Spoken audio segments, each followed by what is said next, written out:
आउनुहोस् आजको यस रोमाञ्चक ऐतिहासिक विश्लेषणमा सिधै प्रवेश गरौँ। आज हामी नेपालको एकीकरणपछिको अत्यन्तै संवेदनशील समयको कुरा गर्दैछौँ। यो यस्तो समय थियो जहाँ दरबारभित्रको राजनीतिक दाउपेच र मनमुटावको छालले सिङ्गो राष्ट्रलाई नै हल्लाएर राखेको थियो। साँच्चै भन्नुपर्दा यो घर झगडाले कसरी एउटा देशको भविष्यलाई सङ्कटको डिलमा पुर्याएको थियो भन्ने कुरा निकै चाखलाग्दो छ। यो भनाइ सुन्दा आँगै जिरिङ्गो हुन्छ होइन र? तत्कालीन नायवी सत्ता चलाइरहेकी रानी राजेन्द्र लक्ष्मीको यो भनाइले उहाँको मनमा उब्जिएको तीव्र असन्तोषलाई छर्लङ्ग पार्छ। कुपात्रमा परेको अमृत पनि विष बन्दो रहेछ भन्ने शब्दहरूमा आफ्नै देवर बहादुर शाहप्रतिको अविश्वास र एउटी आमाको उग्र रक्षात्मक स्वभाव लुकेको छ। दरबारभित्रको त्यो तितोपन र मातृवात्सल्यको शक्ति यहाँ प्रष्टै महसुस गर्न सकिन्छ। अब यो ऐतिहासिक घर झगडा र तत्कालीन राजनीतिको अलिकति पृष्ठभूमि बुझौँ। दरबारभित्रको शक्ति सन्तुलन साँच्चै नै कति तनावपूर्ण थियो भन्ने कुरा सहजै अनुमान लगाउन सकिन्छ। एकातिर नजरबन्दबाट भर्खरै छुटेपछिको प्रचण्ड आक्रोशमा रानी हुनुहुन्थ्यो भने अर्कोतर्फ बहादुर शाह आदरपूर्वक तर आफ्नो अडानमा टस्समस्स नभई उभिनु भएको थियो। दुई अत्यन्तै शक्तिशाली व्यक्तित्वहरू बीचको यो प्रत्यक्ष टकराव सानोतिनो कुरा थिएन। यसले त सिङ्गो राष्ट्रको भविष्यलाई नै धरापमा पारिरहेको थियो। यो सबै घटनाक्रममा एउटी आमाको आक्रोश कसरी पोखिएको थियो त्यतातिर लागौँ। यहाँनिर सबैभन्दा महत्त्वपूर्ण कुरा के बुझ्नुपर्छ भने राजेन्द्र लक्ष्मीले बहादुर शाहका राजनीतिक चालहरूलाई सामान्य सत्ता सङ्घर्ष मात्र मान्नुभएको थिएन। उहाँको नजरमा यो त आफ्नो सन्तानप्रतिको सोझो र अस्तित्वगत खतरा थियो। आगो र पानीमा समेत हाम फाल्न तयार छु भन्ने एउटी आमाको यो अठोटले नै उहाँका हरेक राजनीतिक कदमहरूलाई निर्देशित गरेको थियो। अर्थात् उहाँको सम्पूर्ण रणनीतिको केन्द्रबिन्दु नै मात्र कर्तव्य थियो। आफ्नो छोरा रणबहादुर शाहको न्यायोचित अधिकार र सिंहासनलाई जुनसुकै मूल्य चुकाएर भए पनि सुरक्षित राख्नु नै उहाँको एकमात्र लक्ष्य थियो। तर सिक्काको अर्को पाटो पनि छ। अब बहादुर शाहको देशभक्तिको दावीलाई केलाउँ। बहादुर शाहको नजरबाट हेर्ने हो भने कथा अर्कै छ। उहाँको लागि रानीको व्यक्तिगत शङ्का भन्दा पनि ठूलो कुरा राज्यको अस्तित्व थियो। आपसी फुटले देशलाई पतनको बाटोमा लैजान्छ भन्ने उहाँको दृढ विश्वास थियो। त्यसैले उहाँ आफ्ना हरेक कदमलाई राज्य बचाउने एउटा नितान्त व्यावहारिक र अपरिहार्य रणनीतिका रूपमा लिनुहुन्थ्यो।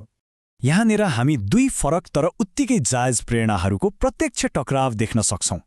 एकातिर सन्तानको अधिकार जोगाउन ज्यान दिन तयार आमा र अर्कोतिर राष्ट्रिय एकता र राज्य रक्षाको गहिरो दायित्व बोध बोकेका एक देशभक्त। हामीले यहाँ कसैको पक्ष वा विपक्षमा कुरा गरिरहेका छैनौँ, तर दुईवटा बलिया र सकारात्मक प्रेरणाहरू नै आपसमा ठोक्किँदा कसरी एउटा भयानक आन्तरिक द्वन्द्व सृजना हुँदो रहेछ भन्ने कुरा चाहिँ यहाँ छर्लङ्ग हुन्छ। दरबारभित्र यो द्वन्द्व चलिरहँदा बाहिरी शत्रुको खतरा कसरी बढिरहेको थियो त? त्यति बेलाको डरलाग्दो वास्तविकता विचार गरौँ त। गोर्खा राज्यभित्र भइरहेको यो अस्तव्यस्तताको खबर पाएपछि छिमेकी शक्तिहरू चुप लागेर बस्ने कुरै भएन। 24 राज्यहरूले सङ्गठित मोर्चा बनाउन थाले। पाल्पा, पर्वत र तनहुले आक्रामक रूपमा सैन्य परिचालन सुरु गरे। भित्र आफ्नै परिवारमा झगडा हुँदा बाहिरका शत्रु कसरी मौकाको पर्खाइमा जुर्मुराउँछन् भन्ने कुराको योभन्दा गतिलो ऐतिहासिक प्रमाणहरू के हुन सक्छ र? ठ्याक्कै यही परिस्थितिलाई गुरु गजराज मिश्रको यो ऐतिहासिक भनाइले एकै वाक्यमा समेटिदिन्छ। बाहिरी शत्रुलाई उठ्न दिनाको मूल कारण घर झगडा हो। बाह्य सैन्य खतराहरूको त्यो तीव्र वृद्धिले नै यो चेतावनीलाई सही साबित गर्छ कि जुन घरभित्र आफ्नै मान्छेहरूबीच फाँटो आउँछ त्यो घरले बाहिरबाट विनाशलाई आफै निम्तो दिइरहेको हुन्छ। अब कुरा गरौँ यो द्वन्द्वमा प्रयोग भएका उखान र टुक्काहरूको। यो खतरनाक राजनीतिक माहौलमा सिधै गालीगलोज गर्ने चलन थिएन।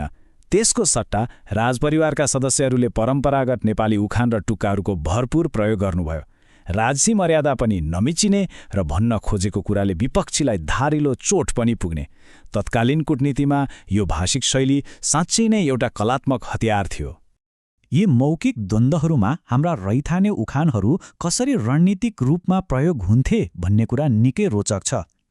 अकबरी सुनलाई कसी लाउनु पर्दैन भनेर आफू 100% सही भएको दावी गर्नेदेखि लिएर मेरो गोरुको 12 टक्का भन्दै विपक्षीको जिद्दीपनमाथि कडा व्यङ्ग्य गर्नेसम्मका प्रहारहरू हुन्थे। यस्ता भाषिक हतियारहरूले राजनीतिक आरोप प्रत्यारोपलाई निकै तीखो र अर्थपूर्ण बनाएका थिए। तत्कालीन राज्य सञ्चालन र शक्तिको खेलमा यस्ता उखान टुक्काहरूको ज्ञान हुनु कति आवश्यक रहेछ भन्ने कुरा हामी यहाँ देख्न सक्छौं।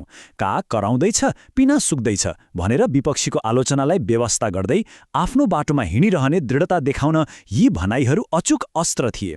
यो त साँच्चै नै शब्दहरूको माध्यमबाट खेलिएको राजनीतिक चेसको एउटा उत्कृष्ट नमुना पो हो त।